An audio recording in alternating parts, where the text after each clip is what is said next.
Chapter 4 of The Picture of Dorian Gray by Oscar Wilde. One afternoon, a month later, Dorian Gray was reclining in a luxurious armchair in the little library of Lord Henry's house in Mayfair.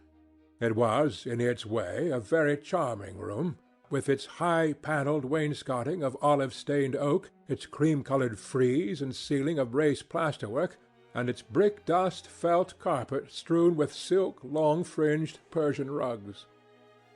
On a tiny satin-wood table stood a statuette by Clodion, and beside it lay a copy of Les Cent Nouvelles, bound for Margaret of Valois by Clovis Eve, and powdered with the gilt daisies that queen had selected for her device. Some large blue china jars and parrot tulips were ranged on the mantel-shelf, and through the small leaded panes of the window streamed the apricot-coloured light of a summer day in London. Lord Henry had not yet come in. He was always late on principle, his principle being that punctuality is the thief of time. So the lad was looking rather sulky, as with listless fingers he turned over the pages of an elaborately illustrated edition of Manon Lescaut that he had found in one of the bookcases. The formal, monotonous ticking of the Louis XIV clock annoyed him. Once or twice he thought of going away. At last he heard a step outside, and the door opened. "How late you are, Harry!" he murmured. "I am afraid it is not Harry, Mr. Gray," answered a shrill voice. He glanced quickly round and rose to his feet. "I beg your pardon. You thought it was my husband. It is only his wife. You must let me introduce myself. I know you quite well by your photographs. I think my husband has got 17 of them." "Not 17, Lady Henry." "Well, 18, then. And I saw you with him the other night at the opera." She laughed nervously as she spoke, and she watched him with her vague forget-me-not eyes. She was a curious woman, whose dresses always looked as if they had been designed in a rage and put on in a tempest. She was usually in love with somebody, and, as her passion was never returned, she had kept all her illusions. She tried to look picturesque, but only succeeded in being untidy. Her name was Victoria, and she had a perfect mania for going to church. "That was Lohengrin, Lady Henry, I think?" "Yes, it was dear Lohengrin. I like Wagner's music better than anybody's. It is so loud that one can talk the whole time without other people hearing what one says. That is a great advantage, don't you think so, Mr. Gray?" The same nervous staccato laugh broke from her thin lips, and her fingers began to play with a long tortoise-shell paper-knife. Dorian smiled and shook his head. "I'm afraid I don't think so, Lady Henry. I never talk during music, at least during good music.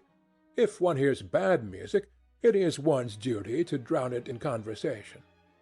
"Ah, that is one of Harry's views, isn't it, Mr. Gray? I always hear Harry's views from his friends. It is the only way I get to know of them. But you must not think I don't like good music. I adore it, but I am afraid of it. It makes me too romantic. I have simply worshipped pianists, 2 at a time sometimes, Harry tells me. I don't know what it is about them. Perhaps it is that they are foreigners. They all are, aren't they? Even those that are born in England become foreigners after a time, don't they? It is so clever of them, and such a compliment to art. Makes it quite cosmopolitan, doesn't it? You have never been to any of my parties, have you, Mr. Gray? You must come. I can't afford orchids, but I spare no expense in foreigners. They make one's rooms look so picturesque. Ah, but here is Harry. Harry, I came in to look for you to ask you something. I forget what it was, and I found Mr. Gray here. We have had such a pleasant chat about music. We have quite the same ideas. No, I think our ideas are quite different. but he has been most pleasant. I am so glad I've seen him." "I am charmed, my love, quite charmed," said Lord Henry, elevating his dark crescent-shaped eyebrows and looking at them both with an amused smile. "So sorry I am late, Dorian. I went to look after a piece of old brocade in Wardour Street, and had to bargain for hours for it. Nowadays people know the price of everything and the value of nothing." "I'm afraid I must be going," exclaimed Lady Henry, breaking an awkward silence with her silly sudden laugh. "I have promised to drive with the Duchess. Good-bye, Mr. Gray. Good-bye, Harry. You are dining out, I suppose? So am I. Perhaps I shall see you at Lady Thornbury's." "I dare say, my dear," said Lord Henry, shutting the door behind her as, looking like a bird of paradise that had been out all night in the rain, she flitted out of the room, leaving a faint odour of frangipani. Then he lit a cigarette and flung himself down on the sofa.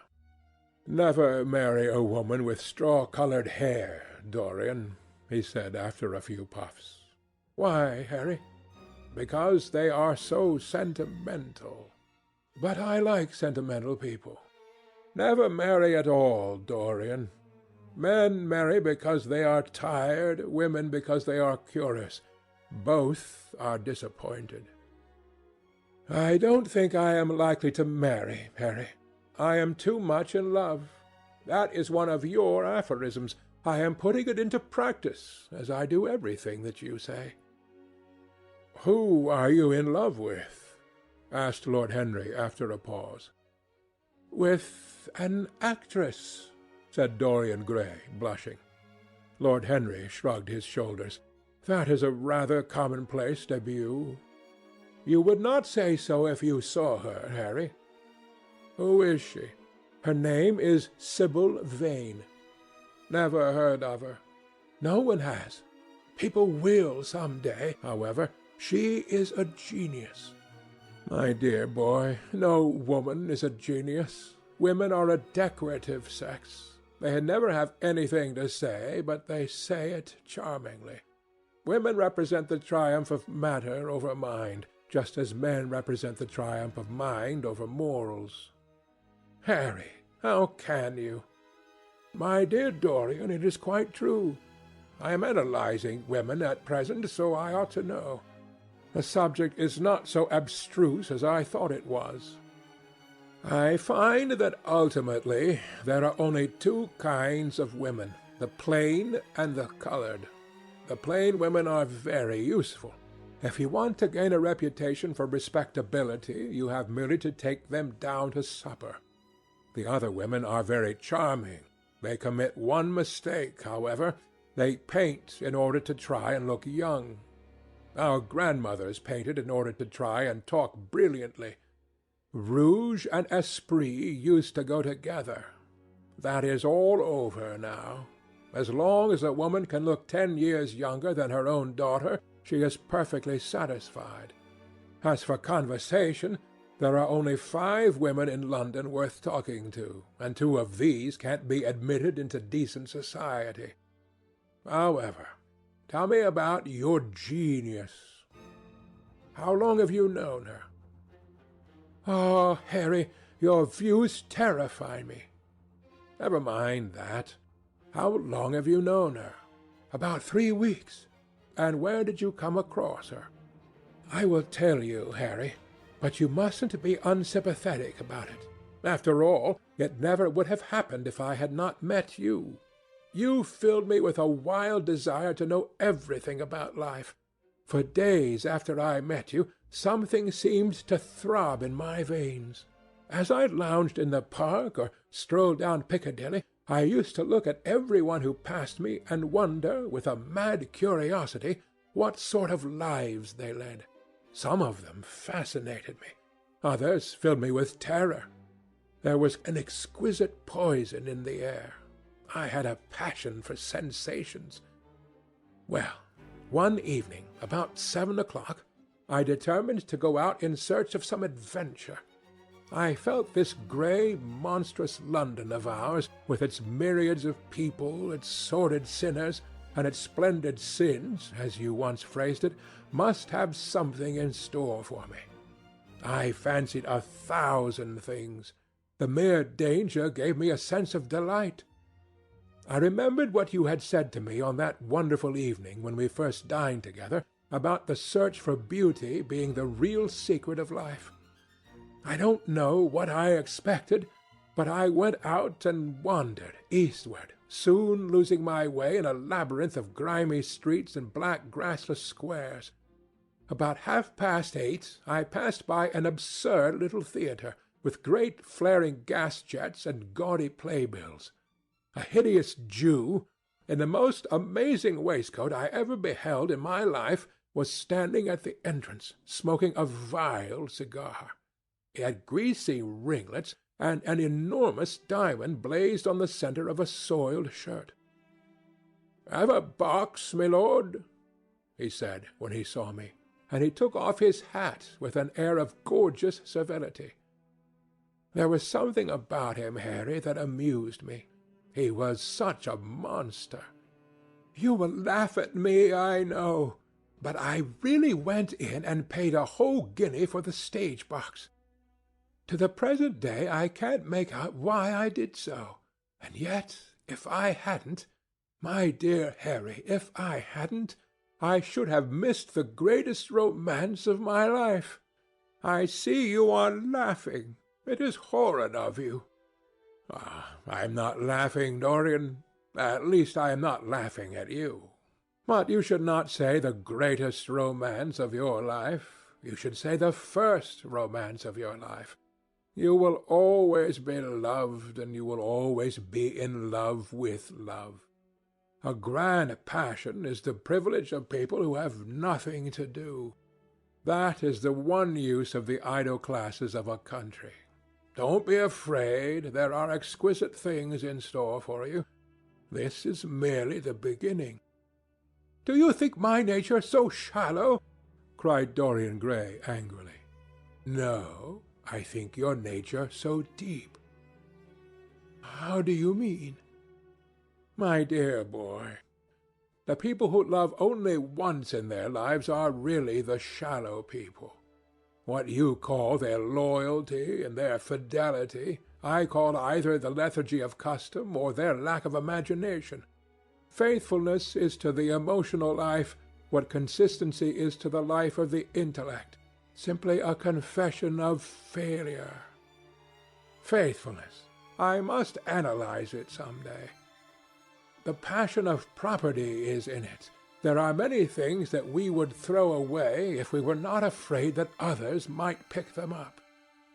But I don't want to interrupt you. Go on with your story." "Well, I found myself seated in a horrid little private box, with a vulgar drop scene staring me in the face. I looked out from behind the curtain and surveyed the house. It was a tawdry affair, all cupids and cornucopias, like a third-rate wedding cake.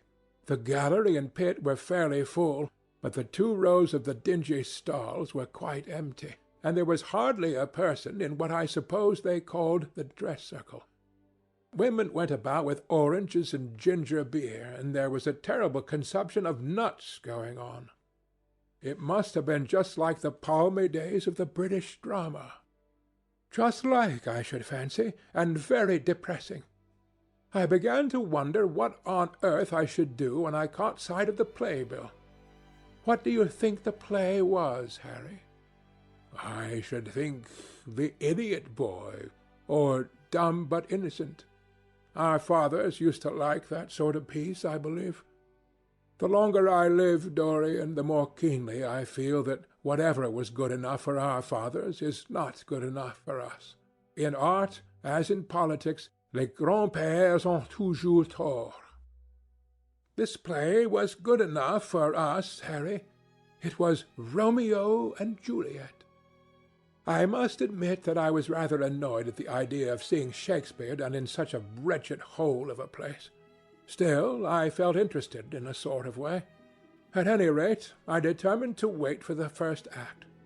There was a dreadful orchestra, presided over by a young Hebrew who sat at a cracked piano that nearly drove me away. But at last the drop scene was drawn up and the play began. Romeo was a stout, elderly gentleman, with corked eyebrows, a husky tragedy voice, and a figure like a beer barrel. Mercutio was almost as bad. He was played by the low comedian who had introduced gags of his own and was on most friendly terms with the pit. They were both as grotesque as the scenery, and that looked as if it had come out of a country booth. But Juliet!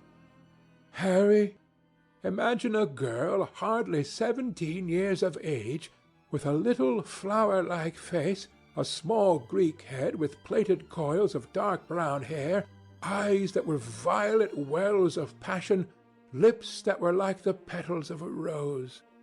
She was the loveliest thing I had ever seen in my life. You said to me once that pathos left you unmoved, but that beauty, mere beauty, could fill your eyes with tears. I tell you, Harry, I could hardly see this girl for the mist of tears that came across me. And her voice! I never heard such a voice. It was very low at first, with deep mellow tones that seemed to fall singly upon one's ear. Then it became a little louder, and sounded like a flute or a distant oboe.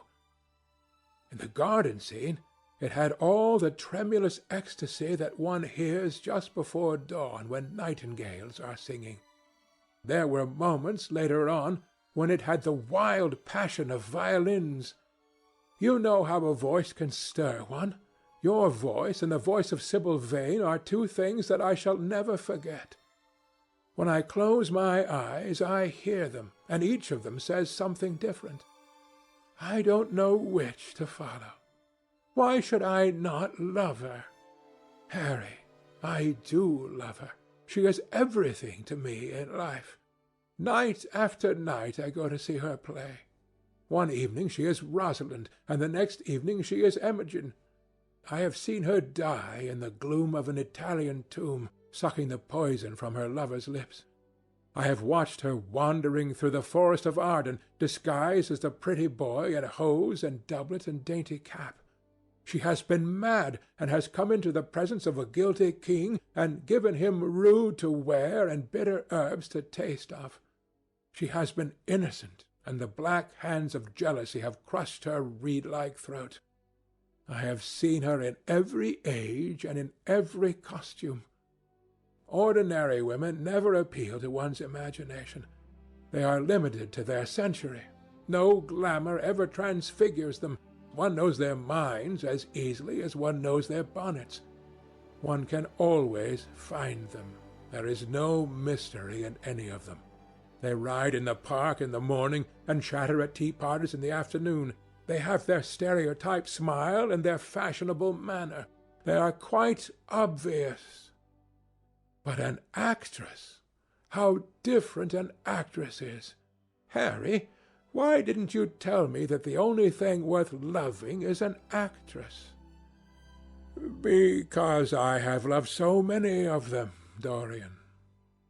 Oh, yes, horrid people with dyed hair and painted faces. Don't run down dyed hair and painted faces. There is an extraordinary charm in them, sometimes, said Lord Henry. I wish now I had not told you about Sibyl Vane. You could not have helped telling me, Dorian. All through your life you will tell me everything you do. Yes, Harry, I believe that is true. I can't help telling you things. You have a curious influence over me. If I ever did a crime, I would come and confess it to you. You would understand me. People like you, the willful sunbeams of life, don't commit crimes, Dorian. But I am much obliged for the compliment all the same. And now tell me. Reach me the matches like a good boy. Thanks. What are your actual relations with Sibyl Vane? Dorian Gray leaped to his feet with flushed cheeks and burning eyes. Harry, Sybil Vane is sacred. It is only the sacred things that are worth touching, Dorian, said Lord Henry, with a strange touch of pathos in his voice. But why should you be annoyed? I suppose she will belong to you some day. When one is in love, one always begins by deceiving oneself, and one always ends by deceiving others. That is what the world calls a romance. You know her, at any rate, I suppose. Of course I know her. On the first night I was at the theatre, the horrid old Jew came round to the box after the performance was over and offered to take me behind the scenes and introduce me to her. I was furious with him, and told him that Juliet had been dead for hundreds of years, and that her body was lying in a marble tomb in Verona.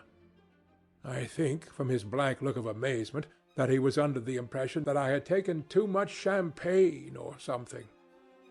I am not surprised. Then he asked me if I wrote for any of the newspapers. I told him I never even read them. He seemed terribly disappointed at that, and confided to me that all the dramatic critics were in a conspiracy against him, and that they were every one of them to be bought. I should not wonder if he was quite right there. But, on the other hand, judging from their appearance, most of them cannot be at all expensive. Well, he seemed to think they were beyond his means, laughed Dorian. By this time, however, the lights were being put out in the theatre, and I had to go. He wanted me to try some cigars that he strongly recommended. I declined. The next night, of course, I arrived at the place again. When he saw me, he made me a low bow and assured me that I was a munificent patron of art. He was a most offensive brute, though he had an extraordinary passion for Shakespeare. He told me once, with an air of pride, that his 5 bankruptcies were entirely due to the Bard, as he insisted on calling him. He seemed to think it a distinction. It was a distinction, my dear Dorian, a great distinction. Most people become bankrupt through having invested too heavily in the prose of life. To have ruined one's self over poetry is an honor. But when did you first speak to Miss Sybil Vane? The 3rd night. She had been playing Rosalind. I could not help going round. I had thrown her some flowers, and she had looked at me. At least I fancied that she had. The old Jew was persistent. He seemed determined to take me behind, so I consented. It was curious my not wanting to know her, wasn't it? No, I don't think so. My dear Harry, why? I will tell you some other time. Now I want to know about the girl. Sybil? Oh, she was so shy and so gentle. There is something of a child about her. Her eyes opened wide in exquisite wonder when I told her what I thought of her performance, and she seemed quite unconscious of her power.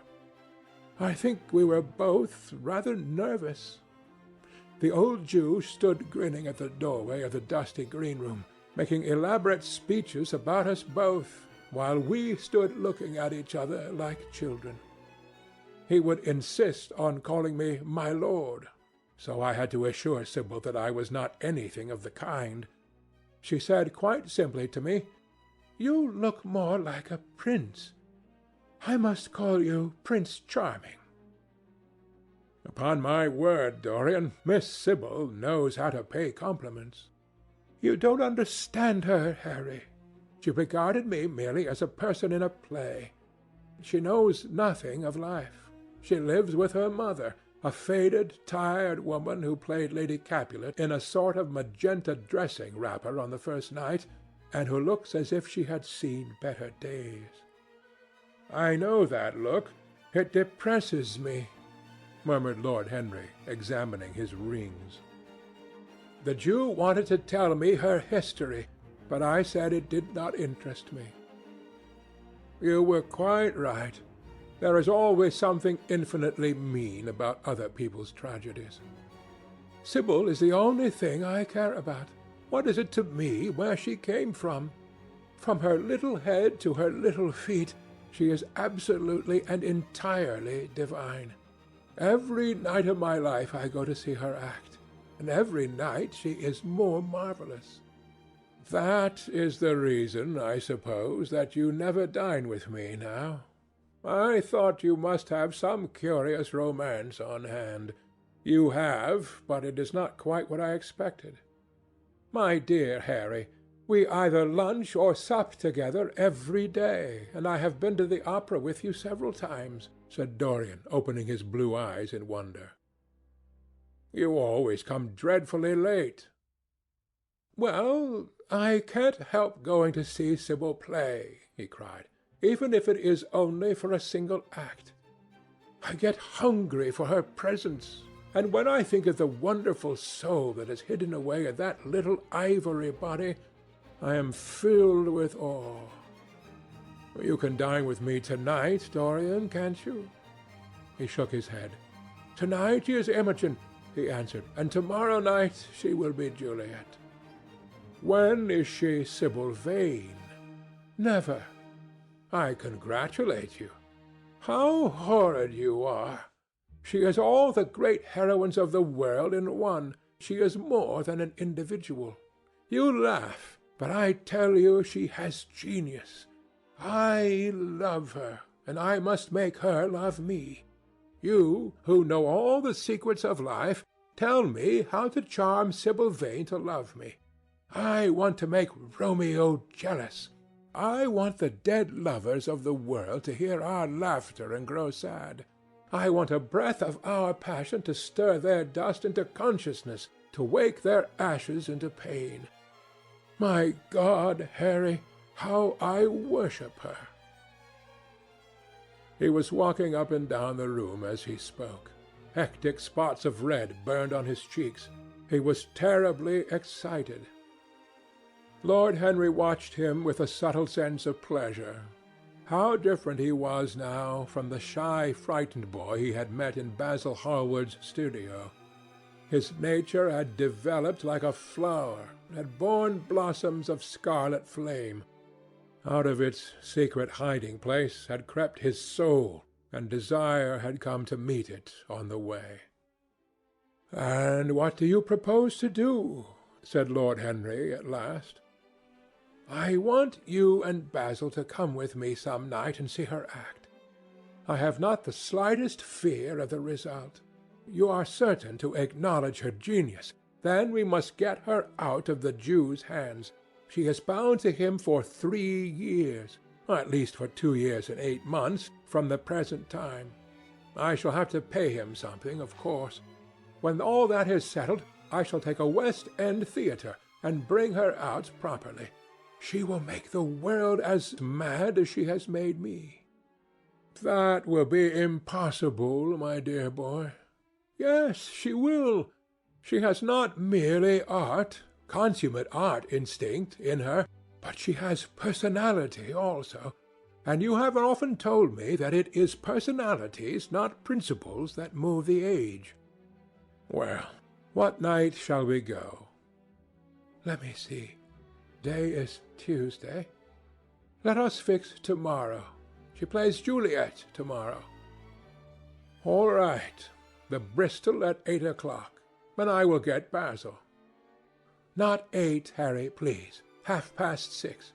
We must be there before the curtain rises. You must see her in the first act, where she meets Romeo." 6:30? What an hour! It will be like having a meat tea or reading an English novel. It must be 7. No gentleman dines before 7. Shall you see Basil between this and then, or shall I write to him?" "Dear Basil! I have not laid eyes on him for a week. It is rather horrid of me, as he sent me my portrait in the most wonderful frame, specially designed by himself, and though I am a little jealous of the picture for being a whole month younger than I am, I must admit that I delight in it. Perhaps you had better write to him. I don't want to see him alone. He says things that annoy me. He gives me good advice." Lord Henry smiled. people are very fond of giving away what they need most themselves. It is what I call the depth of generosity. Oh, Basil is the best of fellows, but he seems to me to be just a bit of a Philistine. Since I have known you, Harry, I have discovered that. Basil, my dear boy, puts everything that is charming in him into his work. The consequence is that he has nothing left for life but his prejudices, his principles, and his common sense. The only artists I have ever known who are personally delightful are bad artists. Good artists exist simply in what they make, and consequently are perfectly uninteresting in what they are. A great poet, a really great poet, is the most unpoetical of all creatures. But inferior poets are absolutely fascinating. The worse their rhymes are, the more picturesque they look. The mere fact of having published a book of second-rate sonnets makes a man quite irresistible. He lives the poetry that he cannot write. The others write the poetry that they dare not realize. "I wonder is that really so, Harry?" said Dorian Gray, putting some perfume on his handkerchief out of a large gold-topped bottle that stood on the table. "It must be, if you say it. And now I am off. Imogen is waiting for me. Don't forget about tomorrow. Good-bye." As he left the room, Lord Henry's heavy lids drooped, and he began to think. Certainly, few people had ever interested him so much as Dorian Gray, and yet the lad's mad adoration of someone else caused him not the slightest pang of annoyance or jealousy. He was pleased by it. It made him a more interesting study. He had been always enthralled by the methods of natural science, but the ordinary subject matter of that science had seemed to him trivial and of no import. And so he had begun by vivisecting himself, as he had ended by vivisecting others. Human life, that appeared to him the one thing worth investigating. Compared to it, there was nothing else of any value. It was true that as one watched life in its curious crucible of pain and pleasure, one could not wear over one's face a mask of glass, nor keep the sulphurous fumes from troubling the brain and making the imagination turbid with monstrous fancies and misshapen dreams. There were poisons so subtle that to know their properties one had to sicken of them.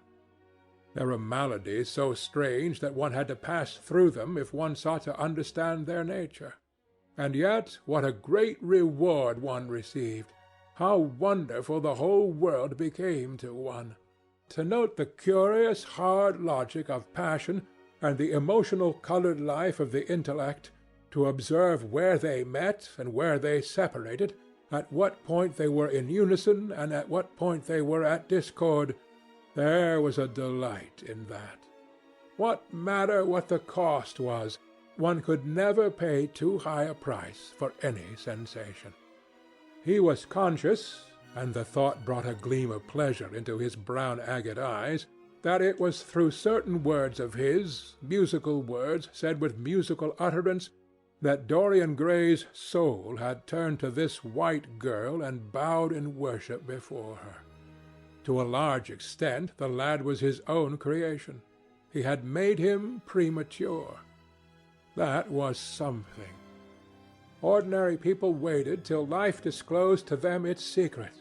But to the few, to the elect, the mysteries of life were revealed before the veil was drawn away. Sometimes this was the effect of art, and chiefly the art of literature, which dealt immediately with the passions and the intellect. But now and then a complex personality took the place and assumed the office of art, was indeed in its way a real work of art, life having its elaborate masterpieces just as poetry has, or sculpture, or painting. Yes, the lad was premature. He was gathering his harvest while it was yet spring. The pulse and passion of youth were in him, but he was becoming self-conscious. It was delightful to watch him. With his beautiful face and his beautiful soul, he was a thing to wonder at. It was no matter how it all ended, or was destined to end. He was like one of those gracious figures in a pageant or a play whose joys seem to be remote from one, but whose sorrows stir one's sense of beauty, and whose wounds are like red roses. Soul and body, body and soul, how mysterious they were! There was animalism in the soul, and the body had its moments of spirituality. The senses could refine, and the intellect could degrade. Who could say where the fleshly impulse ceased or the psychical impulse began? How shallow were the arbitrary definitions of ordinary psychologists, and yet how difficult to decide between the claims of the various schools! Was the soul a shadow seated in the house of sin, or was the body really in the soul, as Giordano Bruno thought? The separation of spirit from matter was a mystery, and the union of spirit with matter was a mystery also. He began to wonder whether he could ever make psychology so absolute a science that each little spring of life would be revealed to us. As it was, we always misunderstood ourselves and rarely understood others. Experience was of no ethical value. It was merely the name men gave to their mistakes. Moralists had, as a rule, regarded it as a mode of warning, had claimed for it a certain ethical efficacy in the formation of character, had praised it as something that taught us what to follow and showed us what to avoid. But there was no motive power in experience. It was as little of an active cause as conscience itself. All that it really demonstrated was that our future would be the same as our past, and that the sin we had done once, and with loathing, we would do many times, and with joy. It was clear to him that the experimental method was the only method by which one could arrive at any scientific analysis of the passions, and certainly Dorian Gray was a subject made to his hand, and seemed to promise rich and fruitful results. His sudden, mad love for Sibyl Vane was a psychological phenomenon of no small interest. There was no doubt that curiosity had much to do with it, curiosity and the desire for new experiences, yet it was not a simple, but rather a very complex passion. What there was in it of the purely sensuous instinct of boyhood had been transformed by the workings of the imagination, changed into something that seemed to the lad himself to be remote from sense, and was for that very reason all the more dangerous. It was the passions about whose origin we deceived ourselves that tyrannized most strongly over us. Our weakest motives were those of whose nature we were conscious. It often happened that when we thought we were experimenting on others, we were really experimenting on ourselves. While Lord Henry sat dreaming on these things, a knock came to the door, and his valet entered and reminded him it was time to dress for dinner. He got up and looked out into the street. The sunset had smitten into scarlet gold the upper windows of the houses opposite. The panes glowed like plates of heated metal. The sky above was like a faded rose. He thought of his friend's young fiery-colored life, and wondered how it was all going to end. When he arrived home, about 12:30, he saw a telegram lying on the hall table. He opened it, and found it was from Dorian Gray. It was to tell him that he was engaged to be married to Sibyl Vane. End of Chapter 4. Chapter 5 of The Picture of Dorian Gray, by Oscar Wilde. "Mother, mother, I am so happy," whispered the girl, burying her face in the lap of the faded, tired-looking woman who, with back turned to the shrill, intrusive light, was sitting in the one armchair that their dingy sitting-room contained. "I am so happy," she repeated. "And you must be happy too." Mrs. Vane winced, and put her thin, bismuth-whitened hands on her daughter's head. "Happy?" she echoed. "I am only happy, Sibyl, when I see you act. You must not think of anything but your acting. Mr. Isaacs has been very good to us, and we owe him money."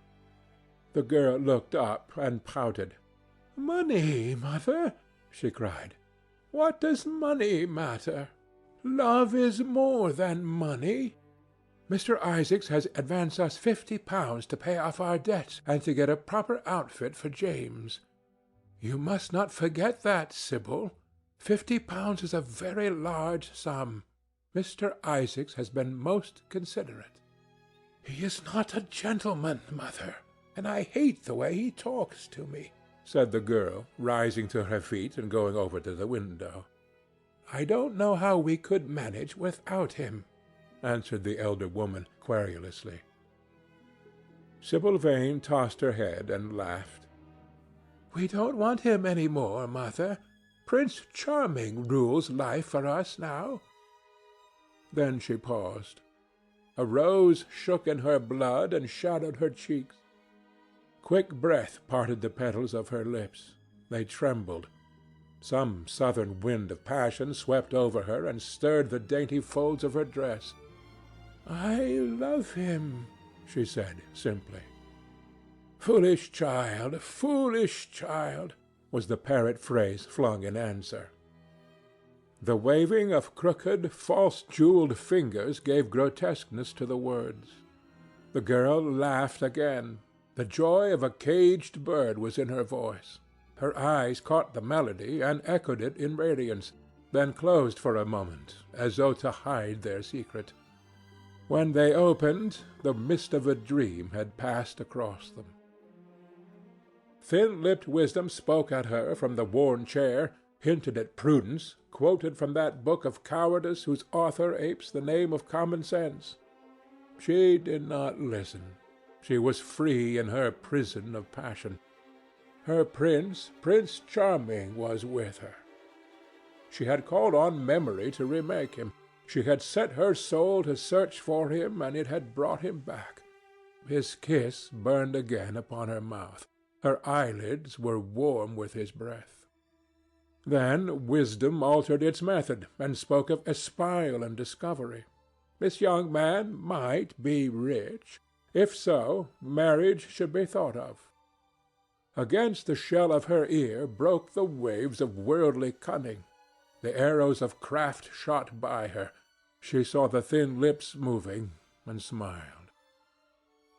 Suddenly she felt the need to speak. The wordy silence troubled her.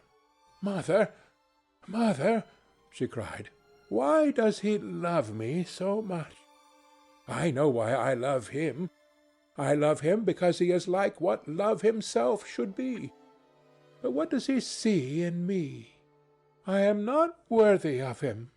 And yet, why I cannot tell, though I feel so much beneath him, I don't feel humble.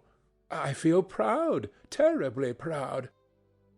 Mother, did you love my father as I love Prince Charming?" The elder woman grew pale beneath the coarse powder that daubed her cheeks, and her dry lips twitched with a spasm of pain.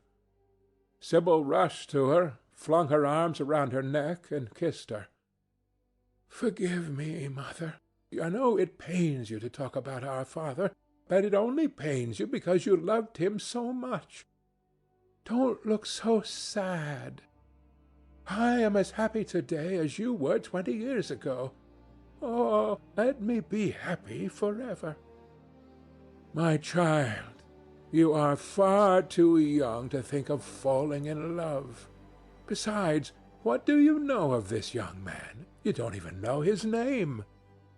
The whole thing is most inconvenient, and really, when James is going away to Australia, and I have so much to think of, I must say that you should have shown more consideration. However, as I said before, if he is rich. Ah, mother, mother, let me be happy." Mrs. Vane glanced at her, and with one of those false theatrical gestures that so often become a mode of second nature to a stage player, clasped her in her arms. At this moment the door opened, and a young lad with rough brown hair came into the room. He was thick-set of figure, and his hands and feet were large and somewhat clumsy in movement. He was not so finely bred as his sister. One would hardly have guessed the close relationship that existed between them. Mrs. Vane fixed her eyes on him and intensified her smile. She mentally elevated her son to the dignity of an audience. She felt sure that the tableau was interesting. "You might keep some of your kisses from me, Sibyl, I think," said the lad with a good-natured grumble. "Ah, but you don't like being kissed, Jim," she cried. "You are a dreadful old bear." And she ran across the room and hugged him. James Vane looked into his sister's face with tenderness. "I want you to come out with me for a walk, Sibyl. I don't suppose I shall ever see this horrid London again. I am sure I don't want to." "My son, don't say such dreadful things," murmured Mrs. Vane, taking up a tawdry theatrical dress with a sigh and beginning to patch it. She felt a little disappointed that he had not joined the group. It would have increased the theatrical picturesqueness of the situation. "Why not, mother? I mean it." "You pain me, my son. I trust you will return from Australia in a position of affluence. I believe there is no society of any kind in the colonies, nothing that I would call society. So when you have made your fortune, you must come back and assert yourself in London." "Society?" muttered the lad. "I don't want to know anything about that. I should like to make some money to take you and Sibyl off the stage. I hate it." "Oh, Jim," said Sibyl, laughing, "how unkind of you! But are you really going for a walk with me? That will be nice. I was afraid you were going to say good-bye to some of your friends, to Tom Hardy, who gave you that hideous pipe, or Ned Langton, who makes fun of you for smoking it. It is very sweet of you to let me have your last afternoon. Where shall we go? Let us go to the park." "I am too shabby," he said, frowning. "Only swell people go to the park." "Nonsense, Jim," she whispered, stroking the sleeve of his coat. He hesitated for a moment. "Very well," he said at last, "but don't be too long dressing." She danced out of the door. One could hear her singing as she ran upstairs. Her little feet pattered overhead. He walked up and down the room 2 or 3 times. Then he turned to the still figure in the chair. "Mother, are my things ready?" he asked.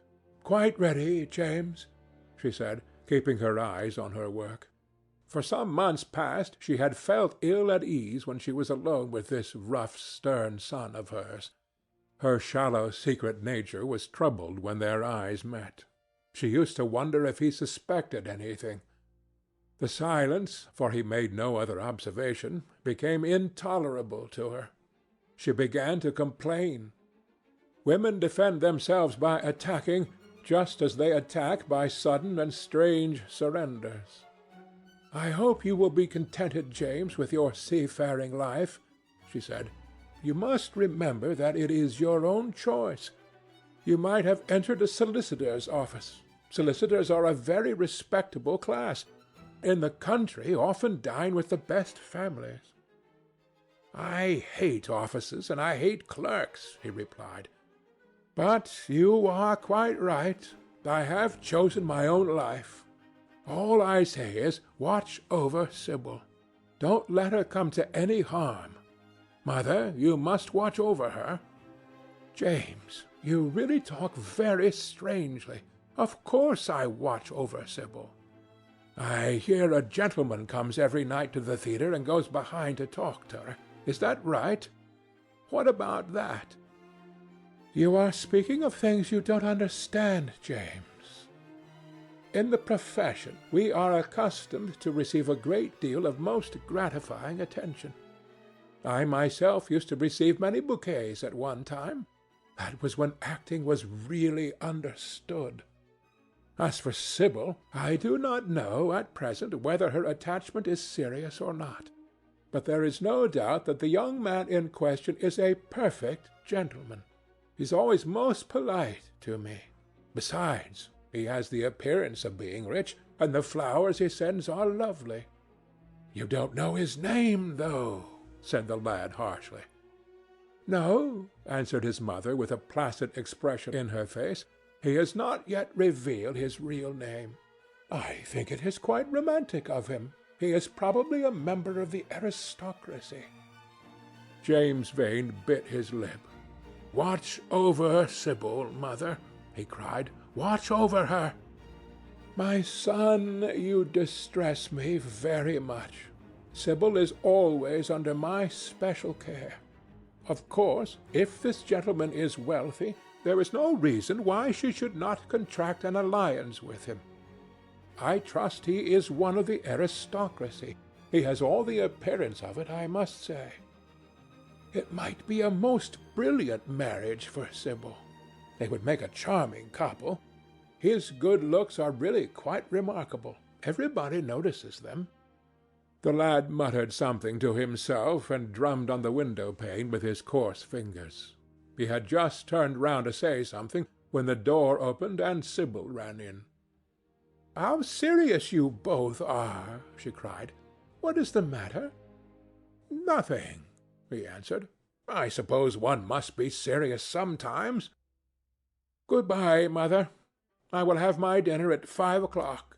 Everything is packed except my shirts, so you need not trouble."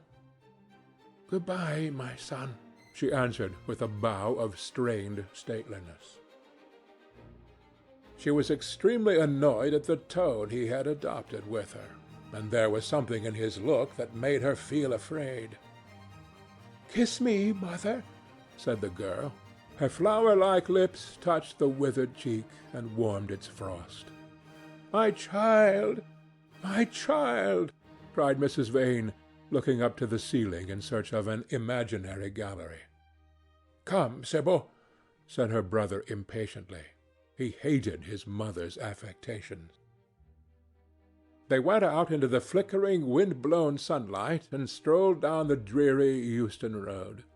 The passer-by glanced in wonder at the sullen, heavy youth who, in coarse, ill-fitting clothes, was in the company of such a graceful, refined-looking girl. He was like a common gardener walking with a rose. Jim frowned from time to time when he caught the inquisitive glance of some stranger. He had that dislike of being stared at which comes on geniuses late in life and never leaves the commonplace. Sibyl, however, was quite unconscious of the effect she was producing. Her love was trembling in laughter on her lips. She was thinking of Prince Charming, and that she might think of him all the more, she did not talk of him, but prattled on about the ship in which Jim was going to sail, about the gold he was certain to find, about the wonderful heiress whose life he was to save from the wicked red-shirted bush-rangers. For he was not to remain a sailor or a supercargo or whatever he was going to be. Oh, no. A sailor's existence was dreadful. Fancy being cooped up in a horrid ship, with the hoarse hump-backed waves trying to get in, and a black wind blowing the masts down and tearing the sails into long screaming ribbons. He was to leave the vessel at Melbourne, bid a polite good-bye to the captain, and go off at once to the gold-fields.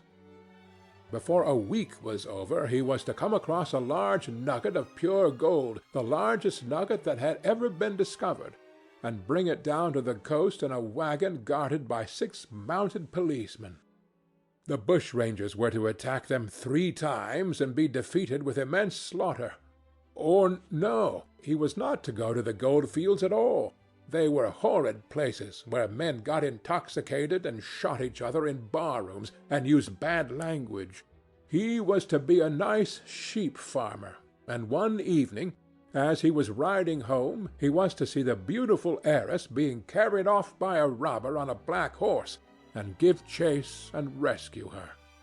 Of course she would fall in love with him, and he with her, and they would get married and come home and live in an immense house in London. Yes, there were delightful things in store for him. But he must be very good, and not lose his temper or spend his money foolishly. She was only a year older than he was, but she knew so much more of life. He must be sure also to write to her by every mail, and to say his prayers each night before he went to sleep.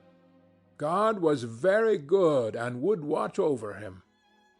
She would pray for him too, and in a few years he would come back quite rich and happy. The lad listened sulkily to her and made no answer. He was heartsick at leaving home. Yet it was not this alone that made him gloomy and morose. Inexperienced though he was, he had still a strong sense of the danger of Sibyl's position. This young dandy who was making love to her could mean her no good. He was a gentleman, and he hated him for that, hated him through some curious race instinct for which he could not account, and which, for that reason, was all the more dominant within him. He was conscious also of the shallowness and vanity of his mother's nature, and in that saw infinite peril for Sibyl and Sibyl's happiness. Children begin by loving their parents. As they grow older, they judge them. Sometimes they forgive them. His mother. He had something on his mind to ask of her, something he had brooded on for many months of silence. A chance phrase that he had heard at the theatre, a whispered sneer that had reached his ears one night as he waited at the stage door, had set loose a train of horrible thoughts. He remembered it as if it had been the lash of a hunting crop across his face. His brows knit together like a wedge-like furrow, and with a twitch of pain he bit his under lip. "You are not listening to a word I am saying, Jim," cried Sibyl, "and I am making the most delightful plans for your future. Do say something." "What do you want me to say?" "Oh, that you will be a good boy and not forget us," she answered, smiling at him. He shrugged his shoulders. "You are more likely to forget me than I am to forget you, Sibyl." She flushed. "What do you mean, Jim?" she asked. "You have a new friend, I hear. Who is he? Why have you not told me about him? He means you no good." "Stop, Jim," she exclaimed. "You must not say anything against him. I love him." "Why, you don't even know his name," answered the lad. "Who is he? I have a right to know." "He is called Prince Charming. Don't you like the name? Oh, you silly boy, you should never forget it. If you only saw him, you would think him the most wonderful person in the world. Some day you will meet him, when you come back from Australia. You will like him so much. Everybody likes him, and I love him. I wish you could come to the theatre tonight. He is going to be there, and I am going to play Juliet. Oh, how I shall play it! Fancy, Jim, to be in love and play Juliet, to have him sitting there, to play for his delight. I am afraid I may frighten the company, frighten or enthrall them. To be in love is to surpass oneself. Poor dreadful Mr. Isaacs will be shouting genius to his loafers at the bar. He has preached me as a dogma. Tonight he will announce me as a revelation. I feel it. And it is all his only, Prince Charming, my wonderful lover, my god of graces. But I am poor beside him. Poor? What does that matter? When poverty creeps in at the door, love flies in through the window. Our proverbs want rewriting. They were made in winter, and it is summer now. Springtime for me, I think. A very dance of blossoms in blue skies." "He is a gentleman," said the lad sullenly. "A prince!" she cried musically. "What more do you want?" "He wants to enslave you. I shudder at the thought of being free. I want you to beware of him. To see him is to worship him. To know him is to trust him. Sibyl, you are mad about him." She laughed and took his arm. "You dear old Jim, you talk as if you were 100. Some day you will be in love yourself. Then you will know what it is. Don't look so sulky. Surely you should be glad to think that, though you are going away, you leave me happier than I have ever been before. Life has been hard for us both, terribly hard and difficult. But it will be different now. You are going to a new world, and I have found one. Here are 2 chairs. Let us sit down and see the smart people go by." They took their seats amidst a crowd of watchers. The tulip beds across the road flamed like throbbing rings of fire. A white dust, tremulous cloud of orris root, it seemed, hung in the panting air. The brightly coloured parasols danced and dipped like monstrous butterflies. She made her brother talk of himself, his hopes, his prospects. He spoke slowly and with effort. They passed words to each other as players at a game pass counters. Sibyl felt oppressed. She could not communicate her joy. A faint smile curving that sullen mouth was all the echo she could win. After some time she became silent. Suddenly she caught a glimpse of golden hair and laughing lips, and in an open carriage with 2 ladies Dorian Gray drove past. She started to her feet. "There he is!" she cried. "Who?" said Jim Vane. "Prince Charming," she answered, looking after the Victoria. He jumped up and seized her roughly by the arm. "Show him to me. Which is he? Point him out. I must see him," he exclaimed. But at that moment the Duke of Berwick's foreign hand came between, and when it had left the space clear, the carriage had swept out of the park. "He is gone," murmured Sibyl sadly. "I wish you had seen him." "I wish I had, for as sure as there is a God in heaven, if he ever does you any wrong, I shall kill him." She looked at him in horror. He repeated his words. They cut the air like a dagger. The people round began to gape. A lady standing close to her tittered. "Come away, Jim, come away," she whispered.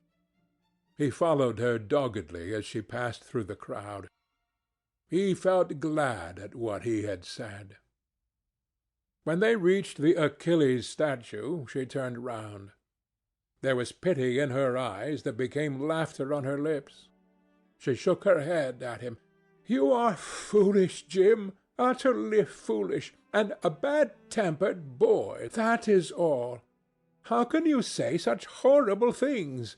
You don't know what you are talking about. You are simply jealous and unkind. Ah, I wish you would fall in love. Love makes people good, and what you said was wicked." "I am 16, he answered, "and I know what I am about. Mother is no help to you. She doesn't understand how to look after you. I wish now that I was not going to Australia at all. I have a great mind to chuck the whole thing up. I would if my articles hadn't been signed." "Oh, don't be so serious, Jim. You are like one of the heroes of those silly melodramas Mother used to be so fond of acting in. I am not going to quarrel with you. I have seen him, and oh, to see him is perfect happiness. We won't quarrel. I know you would never harm anyone I love, would you?" "Not as long as you love him, I suppose," was the sullen answer. I shall love him forever, she cried. And he? Forever, too. He had better. She shrank from him. Then she laughed and put her hand on his arm. He was merely a boy. At the Marble Arch they hailed an omnibus, which left them close to their shabby home in the Euston Road. It was after 5 o'clock, and Sibyl had to lie down for a couple of hours before acting. Jim insisted that she should do so. He said that he would sooner part with her when their mother was not present. She would be sure to make a scene, and he detested scenes of every kind. In Sibyl's own room they parted. There was jealousy in the lad's heart, and a fierce, murderous hatred of the stranger who, as it seemed to him, had come between them. Yet when her arms were flung around his neck and her fingers strayed through his hair, he softened and kissed her with real affection. There were tears in his eyes as he went downstairs. His mother was waiting for him below. She grumbled at his unpunctuality as he entered. He made no answer, but sat down to his meagre meal. The flies buzzed round the table and crawled over the stained cloth. Through the rumble of omnibuses and the clatter of street-cabs he could hear the droning voice devouring each minute that was left to him. After some time he thrust away his plate and put his head in his hands. He felt that he had a right to know. It should have been told to him before, if it was as he suspected. Leaden with fear, his mother watched him. Words dropped mechanically from her lips. A tattered lace handkerchief twitched in her fingers. When the clock struck 6, he got up and went to the door. Then he turned back and looked at her. Their eyes met. In hers he saw a wild appeal for mercy. It enraged him. "Mother, I have something to ask you," he said. Her eyes wandered vaguely about the room. She made no answer.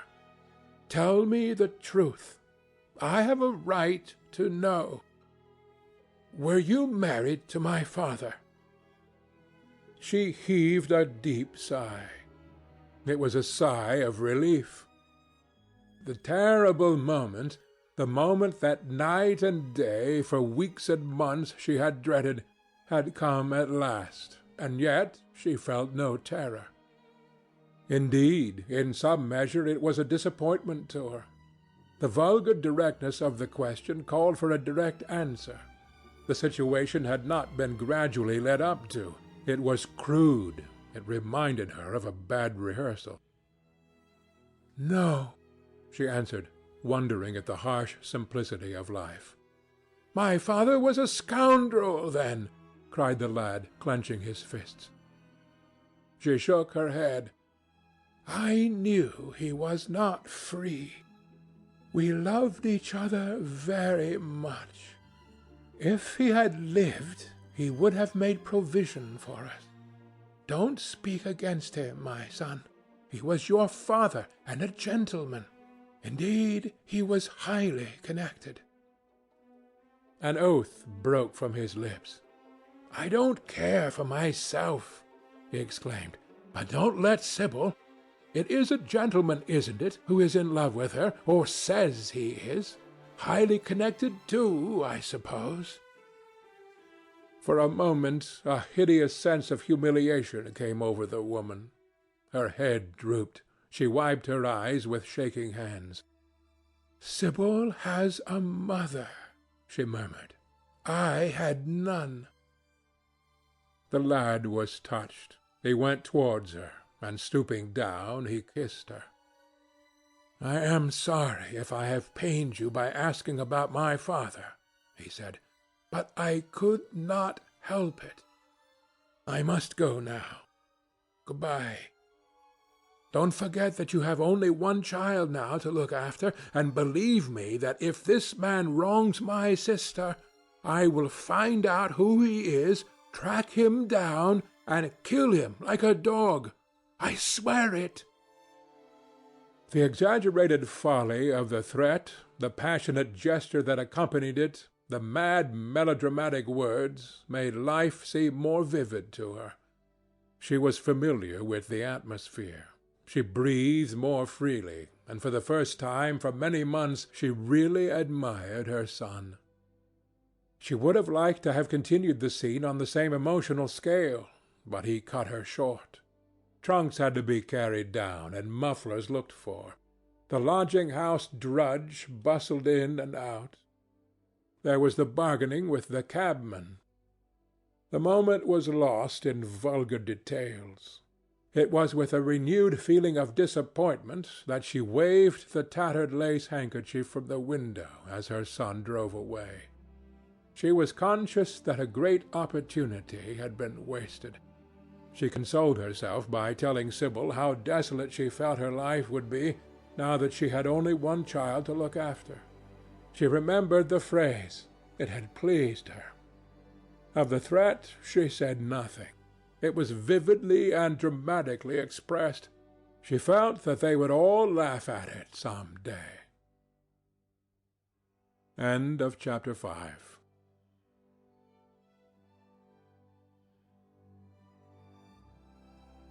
Chapter 6 of The Picture of Dorian Gray by Oscar Wilde. "I suppose you have heard the news, Basil?" said Lord Henry that evening, as Hallward was shown into a little private room at the Bristol, where dinner had been laid for 3. "No, Harry," answered the artist, giving his hat and coat to the bowing waiter. "What is it? Nothing about politics, I hope. They don't interest me. There is hardly a single person in the House of Commons worth painting, though many of them would be the better for a little whitewashing." "Dorian Gray is engaged to be married," said Lord Henry, watching him as he spoke. Hallward started and then frowned. "Dorian engaged to be married?" he cried. "Impossible!" "It is perfectly true." "To whom?" "To some little actress or other." "I can't believe it. Dorian is far too sensible." "Dorian is far too wise not to do foolish things now and then, my dear Basil. Marriage is hardly a thing that one can do now and then, Harry." "Except in America," rejoined Lord Henry languidly. "But I didn't say he was married. I said he was engaged to be married. There is a great difference. I have a distinct remembrance of being married, but I have no recollection at all of being engaged. I am inclined to think that I never was engaged." "But think of Dorian's birth and position and wealth. It would be absurd for him to marry so much beneath him." "If you want to make him marry this girl, tell him that, Basil. He is sure to do it then. Whenever a man does a thoroughly stupid thing, it is always from the noblest motives." "I hope the girl is good, Harry. I don't want to see Dorian tied to some vile creature who might degrade his nature and ruin his intellect." "Oh, she is better than good. She is beautiful," murmured Lord Henry, sipping a glass of vermouth and orange bitters. "Dorian says she is beautiful, and he is not often wrong about things of that kind. Your portrait of him has quickened his appreciation of the personal appearance of other people. It has had that excellent effect, amongst others. We are to see her tonight, if that boy doesn't forget his appointment." "Are you serious?" "Quite serious, Basil. I should be miserable if I thought I should ever be more serious than I am at the present moment." "But do you approve of it, Harry?" asked the painter, walking up and down the room and biting his lip. "You can't approve of it, possibly. It is some silly infatuation." "I never approve or disapprove of anything now. It is an absurd attitude to take towards life. We are not sent into the world to air our moral prejudices. I never take any notice of what common people say, and I never interfere with what charming people do. If a personality fascinates me, whatever mode of expression that personality selects is absolutely delightful to me. Dorian Gray falls in love with a beautiful girl who acts Juliet and proposes to marry her. Why not? If he wedded Messalina, he would be none the less interesting. You know I am not a champion of marriage. The real drawback to marriage is that it makes one unselfish, and unselfish people are colorless. They lack individuality. Still, there are certain temperaments that marriage makes more complex. They retain their egotism and add it to many other egos. They are forced to have more than one life. They become more highly organized, and to be highly organized is, I should fancy, the object of man's existence. Besides, every experience is of value, and whatever one may say against marriage, it is certainly an experience. I hope that Dorian Gray will make this girl his wife, passionately adore her for 6 months, and then suddenly become fascinated by someone else. He would be a wonderful study. You don't mean a single word of all that, Harry. You know you don't. If Dorian Gray's life were spoiled, no one would be sorrier than yourself. You are much better than you pretend to be. Lord Henry laughed. The reason we all like to think so well of others is that we are all afraid of ourselves. The basis of optimism is sheer terror. We think that we are generous because we credit our neighbor with the possession of those virtues that are likely to be a benefit to us. We praise the banker that we may overdraw our accounts, and we find good qualities in the highwayman in the hope that he may spare our pockets. I mean everything that I have said. I have the greatest contempt for optimism. As for a spoiled life, no life is spoiled but one whose growth is arrested. If you want to mar a nature, you have merely to reform it. As for marriage, of course that would be silly, but there are other and more interesting bonds between men and women. I will certainly encourage them. They have the charm of being fashionable. But here is Dorian himself. He will tell you more than I can. My dear Harry, my dear Basil, you must both congratulate me, said the lad, throwing off his evening cape with its satin-lined wings and shaking each of his friends by the hand in turn. I have never been so happy. Of course it is sudden. All really delightful things are. And yet it seems to me to be the one thing I have been looking for all my life. He was flushed with excitement and pleasure, and looked extraordinarily handsome. I hope you will always be very happy, Dorian, said Hallward, but I don't quite forgive you for not having let me know of your engagement. You let Harry know, and I don't forgive you for being late to dinner, broke in Lord Henry, putting his hand on the lad's shoulder and smiling as he spoke. Come, let us sit down and try what the new chef here is like, and then you will tell us how it all came about. There is really not much to tell, cried Dorian as they took their seats at the small round table. What happened was simply this. After I left you yesterday evening, Harry, I dressed, had some dinner at that little Italian restaurant in Rupert Street you introduced me to, and went down at 8 o'clock to the theatre. Sybil was playing Rosalind. Of course, the scenery was dreadful and the Orlando absurd, but Sybil, oh, you should have seen her. When she came on in her boy's clothes, she was perfectly wonderful. She wore a moss-colored velvet jerkin with cinnamon sleeves, slim, brown, cross-gartered hose, a dainty little green cap with a hawk's feather caught in a jewel, and a hooded cloak lined with dull red. She had never seemed to me more exquisite. She had all the delicate grace of the Tanagra figurine that you have in your studio, Basil. Her hair clustered round her face like dark leaves round a pale rose. As for her acting, well, you shall see her tonight. She is simply a born artist. I sat in the dingy box absolutely enthralled. I forgot that I was in London and in the 19th century. I was away with my love in a forest that no man had ever seen. After the performance was over, I went behind and spoke to her. As we were sitting together, suddenly there came into her eyes a look that I had never seen there before. My lips moved towards hers. We kissed each other. I can't describe to you what I felt at that moment. It seemed to me that all my life had been narrowed to one perfect point of rose-colored joy. She trembled all over and shook like a white narcissus. Then she flung herself on my knees and kissed my hands. I feel that I should not tell you this, but I can't help it. Of course, our engagement is a dead secret. She has not even told her own mother.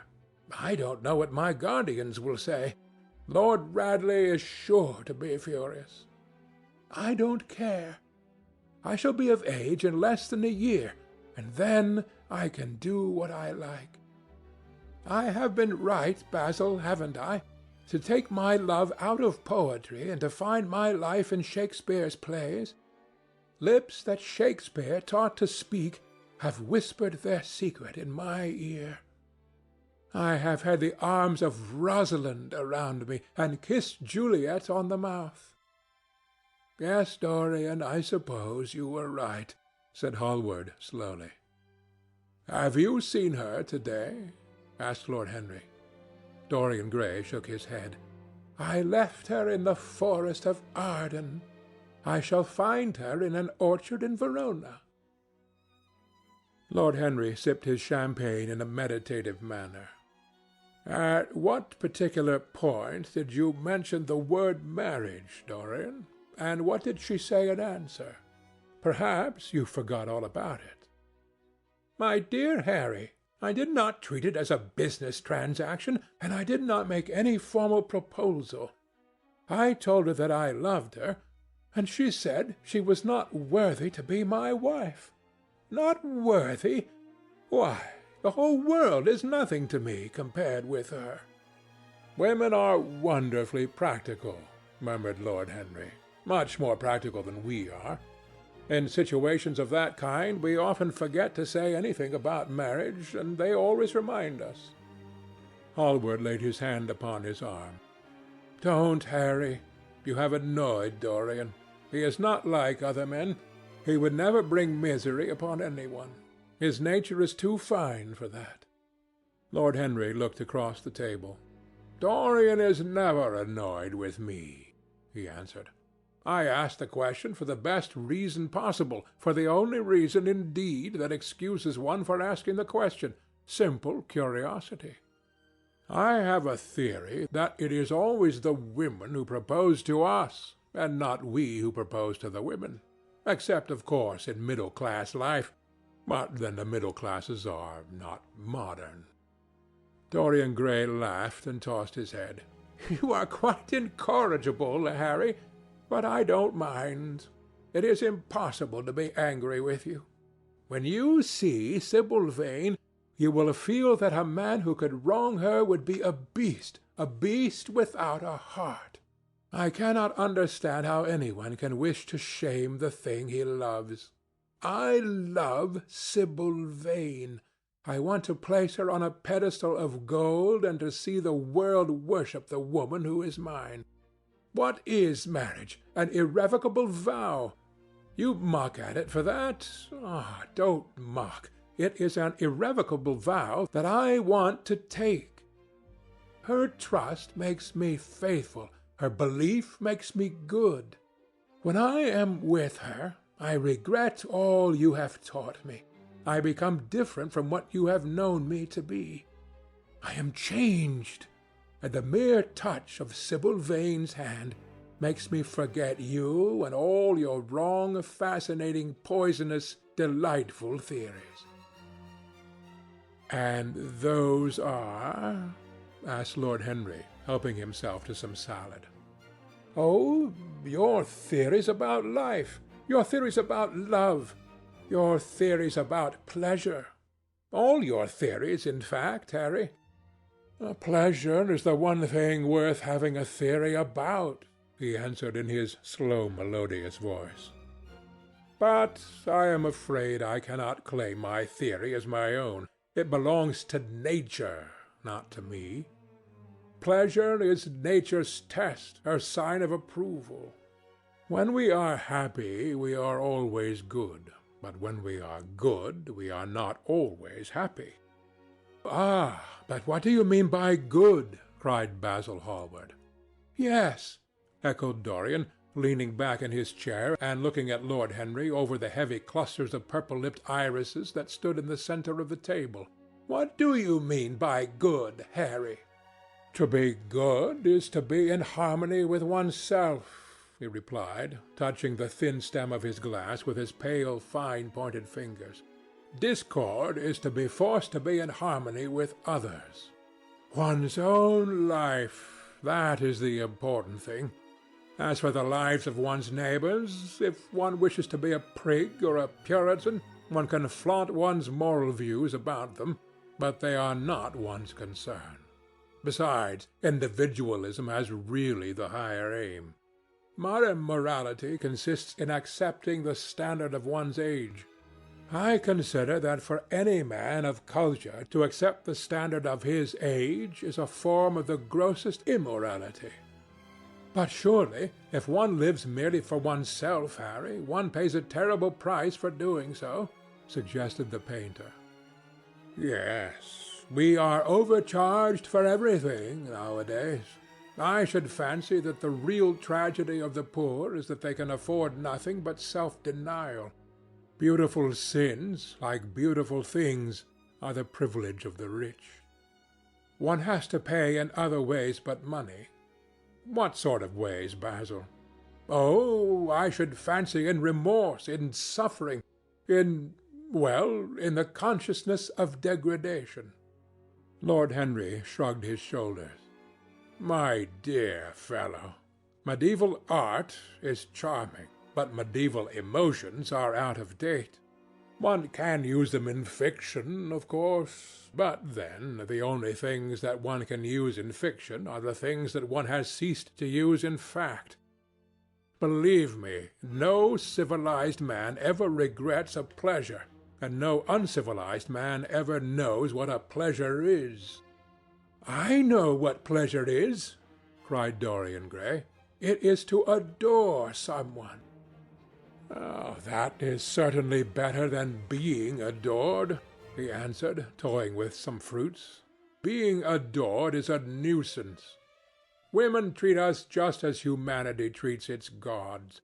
They worship us and are always bothering us to do something for them. I should have said that whatever they ask for they had first given to us, murmured the lad gravely. They create love in our natures. They have a right to demand it back. That is quite true, Dorian, cried Hallward. Nothing is ever quite true, said Lord Henry. This is, interrupted Dorian. You must admit, Harry, that women give to men the very gold of their lives. Possibly, he sighed, but they invariably want it back in such very small change. That is the worry. Women, as some witty Frenchman once put it, inspire us with a desire to do masterpieces and always prevent us from carrying them out. Harry, you are dreadful. I don't know why I like you so much. You have always liked me, Dorian, he replied. Will you have some coffee, you fellows? Waiter, bring coffee and fine champagne and some cigarettes. No, don't mind the cigarettes. I have some.